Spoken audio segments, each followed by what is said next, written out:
ओम शांति 25 जुलाई 2020।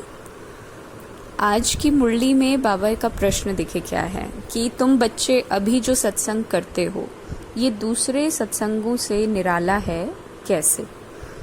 तो देखते हैं बाबा ने मुरली में क्या कहा। बाप दादा बोले रूहानी बच्चों प्रति रूहानी बाप समझा रहे हैं। अब देखिए बाबा क्या समझा रहे हैं और रूहानी बच्चे सुन रहे हैं। कैसे सुन रहे हैं? आत्मा शरीर में प्रेजेंट है, वो एनर्जी पूरे शरीर में है कि हाँ मैं हूँ। वो लिविंग एनर्जी का जो वाइब्रेशन है पूरे शरीर में है।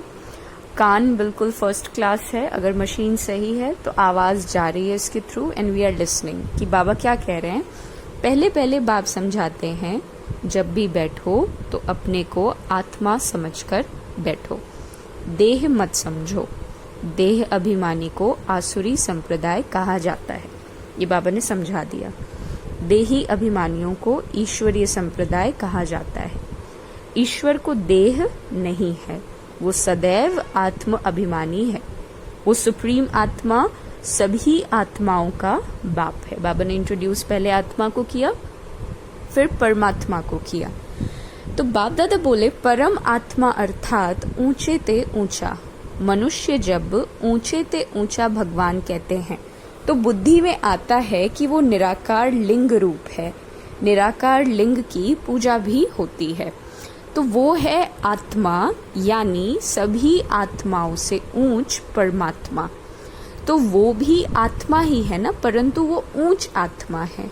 वो जन्म और मरण में नहीं आते हैं, बाकी सब पुनर्जन्म लेते हैं और सभी हैं रचना। रचता तो एक ही बाप है। ब्रह्मा विष्णु शंकर भी रचना है। मनुष्य सृष्टि भी सारी रचना है। रचता तो बाप को कहा जाता है। पुरुष को भी रचता कहते हैं ना। अच्छा, उसको रचता क्यों कहते हैं आगे एक्सप्लेन है कि वो स्त्री को एडॉप्ट करते हैं, फिर उनसे क्रिएट करते हैं, फिर पालना करते हैं, बस विनाश नहीं करते हैं। और जो धर्म स्थापक होते हैं वो भी क्या करते हैं? क्रिएट करते हैं, फिर उनकी पालना करते हैं। विनाश कोई नहीं करता। बेहद का बाप जिसको परम आत्मा कहा जाता है, जैसे आत्मा का रूप बिंदी है वैसे परमात्मा भी बिंदी रूप है। बाकी इतना कोई बड़ा लिंग जो बनाते हैं वो सब भक्ति मार्ग में पूजा के कारण है। ये सब बातें बाबा हमें समझा रहे हैं, है ना। बिंदी की पूजा कैसे हो सकती है? भारत में रुद्र यज्ञ रचते हैं तो मिट्टी का शिवलिंग और सालीग्राम बनाकर फिर उनकी पूजा करते हैं, तो उनको क्या कहा जाता है? रुद्र कहा जाता है। वास्तव में असली नाम है राजस्व अश्वमेध अविनाशी रुद्र ज्ञान यज्ञ, जो शास्त्रों में भी लिखा हुआ है।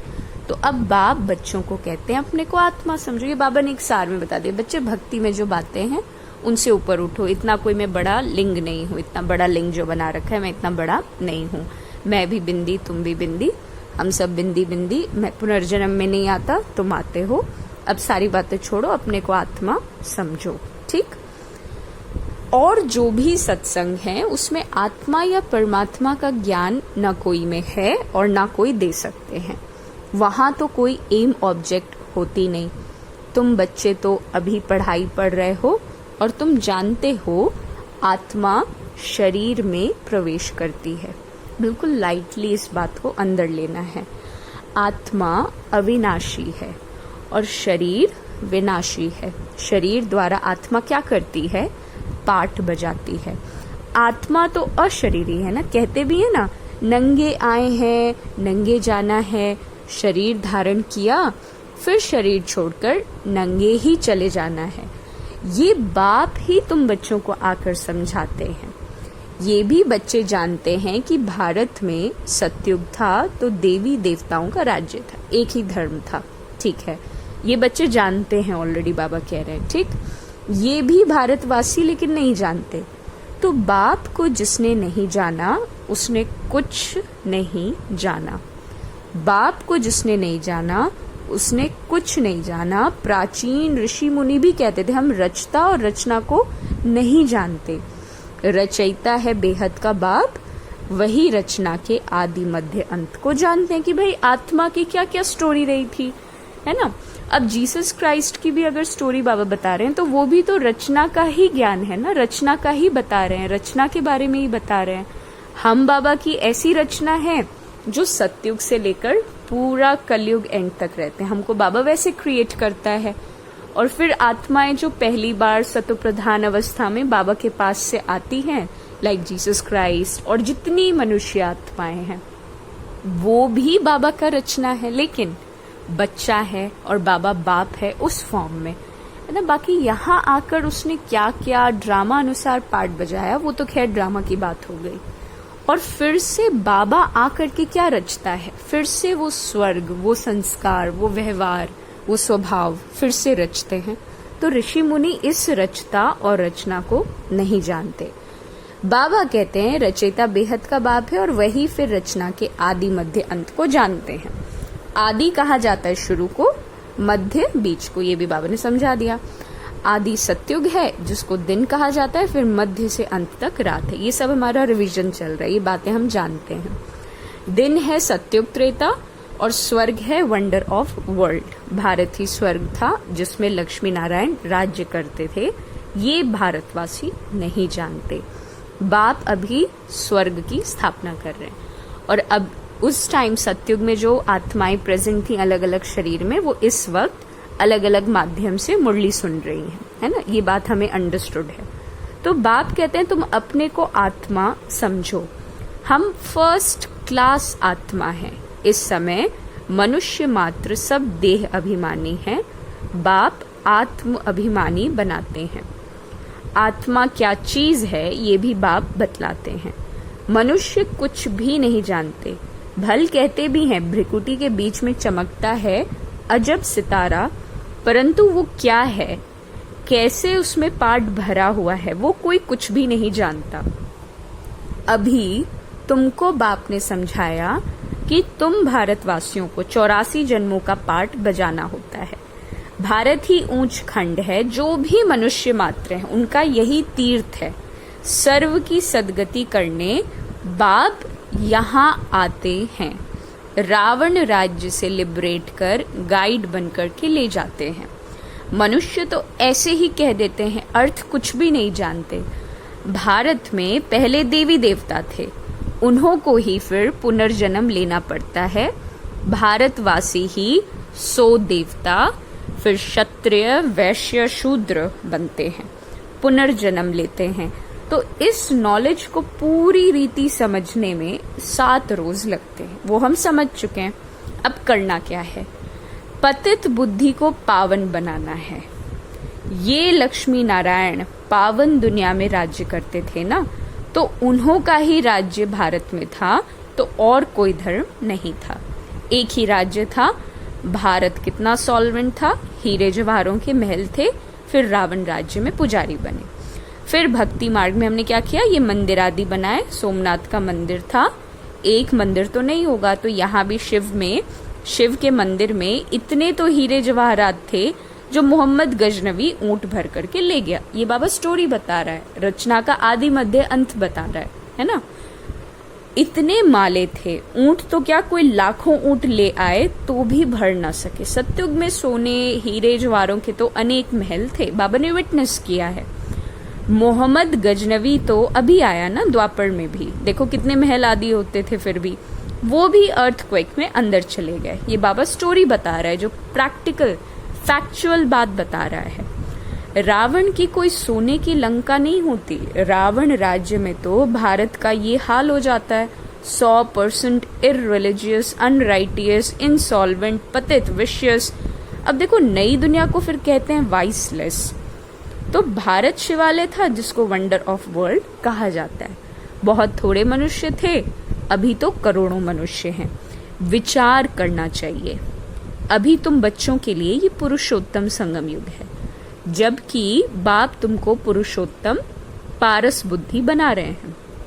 तो बाप मनुष्य से देवता बनने की तुम्हें सुमत देते हैं, सही बुद्धि देते हैं, है ना। बाप की मत, सुमत यानी बेस्ट सजेशन, एकदम रिफाइन, परफेक्ट। बाप की मत के लिए ही क्या कहा जाता है, हे ईश्वर, है ना, तेरी गत मत न्यारी है। इसका भी अर्थ कोई नहीं जानता। बाप समझाते हैं, मैं ऐसी श्रेष्ठ मत देता हूँ जो तुम देवता बन जाते हो। अब कलयुग पूरा होता है, पुरानी दुनिया का विनाश सामने खड़ा है। मनुष्य बिल्कुल घोर अंधियारे में कुंभकर्ण की नींद में सोए पड़े हैं। क्यों? क्योंकि कहते हैं, शास्त्रों में लिखा है कलयुग तो अभी बच्चा है, 40,000 वर्ष अभी पड़े हैं। 84 लाख योनियां समझने के कारण कल्प की आयु भी लंबी चौड़ी इन्होंने कर दी है। वास्तव में है 5,000 वर्ष की बात। बाप समझाते हैं, तुम 84 जन्म लेते हो, न कि 84 लाख। तो बेहद का बाप तो इन सभी शास्त्रों आदि को जानते हैं, तब तो कहते हैं ये सब भक्ति मार्ग के हैं जो आधा कल्प चलते हैं, इससे कोई मुझे नहीं मिल सकता। ये भी विचार करने की बातें हैं कि अगर कल्प की आयु लाखों वर्ष दें फिर तो संख्या बहुत होनी चाहिए, जबकि कृष्ण की संख्या 2000 वर्ष में इतनी हुई है। तो भारत का असल धर्म देवी देवता धर्म वो चला आना चाहिए ना, परंतु आदि सनातन देवी देवता धर्म को भूल जाने के कारण कह देते हैं हमारा हिंदू धर्म है। हिंदू धर्म तो होता ही नहीं। भारत कितना ऊंच था, आदि सनातन देवी देवता धर्म था तो विष्णुपुरी थी ना, अब रावणपुरी है। तो वही देवी देवताएं 84 जन्म के बाद क्या बन गए हैं?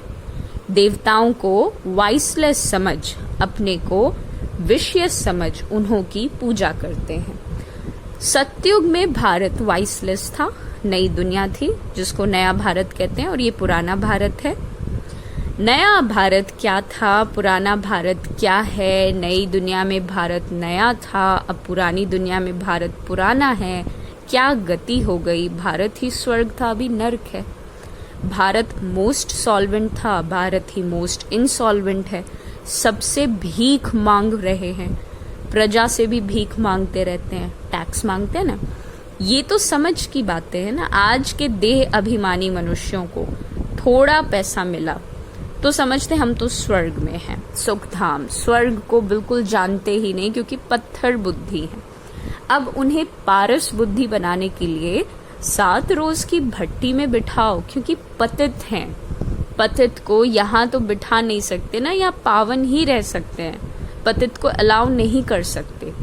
तो तुम अभी पुरुषोत्तम संगम युग पर बैठे हो, जानते हो बाबा हमको ऐसा पुरुषोत्तम बनाते हैं, ये हमारा एम है, यही करना है ना। ये सच्ची सत्यनारायण की कथा है। सत्य बाप तुमको नर से नारायण बनने का राजयोग सिखला रहे हैं। ज्ञान सिर्फ एक बाप के पास है, जिसको ज्ञान का सागर कहा जाता है। शांति का सागर, पवित्रता का सागर, ये उस एक की ही महिमा है, दूसरे कोई की महिमा ये नहीं हो सकती। देवताओं की महिमा अलग है और परम पिता परमात्मा शिव की महिमा अलग है। वो बाप है, कृष्ण को बाप नहीं कहेंगे। अब भगवान कौन ठहरा? अभी भी भारतवासी मनुष्यों को पता नहीं। कृष्ण भगवानुवाच कह देते हैं, वो तो पूरे 84 जन्म लेते हैं ना। सूर्यवंशी, सो चंद्रवंशी, सो वैश्यवंशी, सो शूद्रवंशी, है ना। मनुष्य हमसो का अर्थ नहीं समझते, हम आत्मा सो परमात्मा ही कह देते हैं। कितना रॉन्ग है ना। तो अभी तुम समझाते हो कि भारत की चढ़ती कला और उतरती कला कैसे होती है। ये ज्ञान है, वो भक्ति है। सतयुग में सब पावन थे, राजा रानी का राज्य चलता था, वहां वजीर भी नहीं होता, क्योंकि राजा रानी खुद ही मालिक हैं। बाप से वर्षा जो लिया हुआ है ना, उनमें अक्ल है। लक्ष्मी नारायण को कोई के राय लेने की दरकार नहीं है। वहां वजीर नहीं होते। भारत जैसा पवित्र देश कोई नहीं था। महान पवित्र देश था, नाम ही था स्वर्ग। अब नाम नर्क है। नर्क से फिर स्वर्ग बाप ही बनाएगा। अच्छा, मीठे मीठे सकी लधे बच्चों प्रित, मात पिता बाप दादा का याद प्यार और गुड मॉर्निंग। रूहानी बाप की रूहानी बच्चों को नमस्ते। हम रूहानी बच्चों की रूहानी बाप दादा को याद, प्यार, गुड मॉर्निंग और नमस्ते नमस्ते। प्रश्न का उत्तर, यही एक सत्संग है जिसमें तुम आत्मा और परमात्मा का ज्ञान सुनते हो, है ना। क्यों ये सत्संग दूसरों से निराला है? क्योंकि परमात्मा अपना इंट्रोडक्शन यहाँ दे रहा है, साधारण बात नहीं है। यहाँ पढ़ाई चल रही है, एम ऑब्जेक्ट है। दूसरे सत्संगों में ना पढ़ाई होती और ना ही कोई एम ऑब्जेक्ट है। और बाबा ने इसीलिए सार में एक टीचर के रूप में हमें क्या समझाया? मीठे बच्चे, देह अभिमान छोड़ देही अभिमानी बनो। देही अभिमानियों को ही ईश्वरीय संप्रदाय कहा जाता है। धारणा के लिए मुख्य सार, एक बाप की सुमत पर चलकर मनुष्य से देवता बनना है। इस सुहाने संगम युग पर समय को पुरुषोत्तम पारस बुद्धि बनाना है। ये है हमारा मुख्य कार्य। 7 रोज की भट्टी में बैठ पतित बुद्धि को पावन बनाना है। सत्य बाप से सत्य नारायण की सच्ची कथा सुन नर से नारायण बनना है। वरदान, समाधान स्वरूप भव। होगा कैसे? फरिश्तेपन की स्थिति द्वारा बाप के स्नेह का रिटर्न देने वाले समाधान स्वरूप भव। फरिश्तेपन की स्थिति में स्थित होना, यही बाप के स्नेह का रिटर्न है। 100 बात की एक बात है ना। ऐसा रिटर्न देने वाले समाधान स्वरूप बन जाते हैं।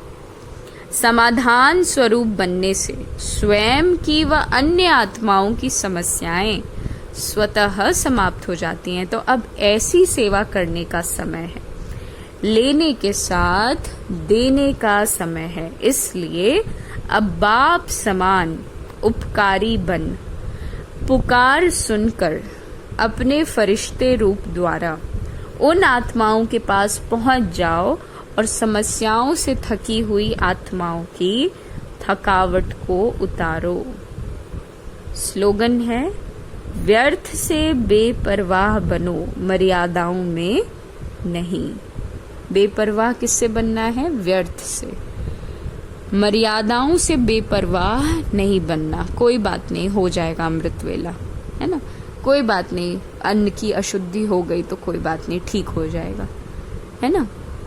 मर्यादाओं से बेपरवाह नहीं बनना है, व्यर्थ से बेपरवाह बनना है। ओम शांति।